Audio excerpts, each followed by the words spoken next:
You may have seen it all over social media. Look-alike competitions of celebrities like Timothy Chalamet or even Jason Kelsey. And earlier this month, there was a look-alike contest for the Detroit Lions head coach, Dan Campbell. And 13 on Your Side's Lauren Baker spoke to the runner-up, who happens to be an elementary school teacher in Whitehall. Lauren. Yeah, Elena and Juliet, just look at this picture. You really can't tell. This is Dan Campbell, and then this is Gene Daniels. He is a teacher in Whitehall, and I got a chance to sit in one of his classes today to see how Daniels not only looks like Campbell, but also leads his class to victory each and every day.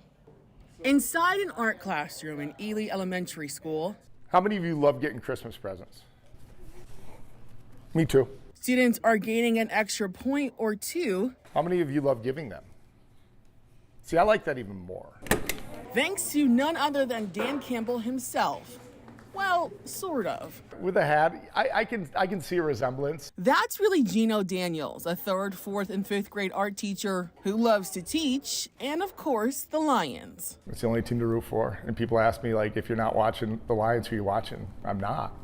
I'm doing yard work. So when one of his fellow 3rd grade teachers found out about a look-alike contest at a Hopcat restaurant in Detroit earlier this month and suggested he should enter, he figured this wasn't an opportunity he could fumble. My whole mindset from the start was just to say that I had the opportunity to be in a Dan Campbell look-alike contest and tell people that, yeah, I was one of the contestants, but never did I think things would blow up like they did. Daniels went viral after finishing as first runner-up in the contest. He won a $100 gift card and a year's supply of Hopcat's famous fries. But it's not just the physical resemblance Daniels shares with Campbell. It's also that team mentality he brings into his classroom. I didn't go into education for the money. I went in it to help people. A lot of it's just confidence, you know.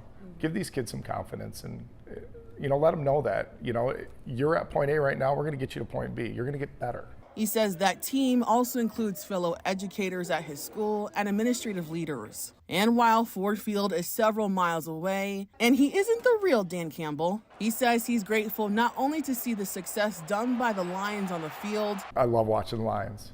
Something special about that. But also by his students in the classroom. We have our losses sometimes, but in the end, we want to be winners. We want to get those victories.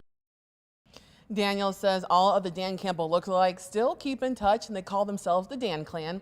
He says his love for the Lions is very persuasive. He's converted his wife, a lifelong Packers fan, into a Lions fan along with his mother-in-law, but he's still working on his father-in-law and brothers-in-laws. Back to you. All right, Lauren, we didn't see the winner, but I don't know how he did not win. A little weird, though, to see him with a Vikings logo on. I know it was Whitehall, but he's a Lions guy.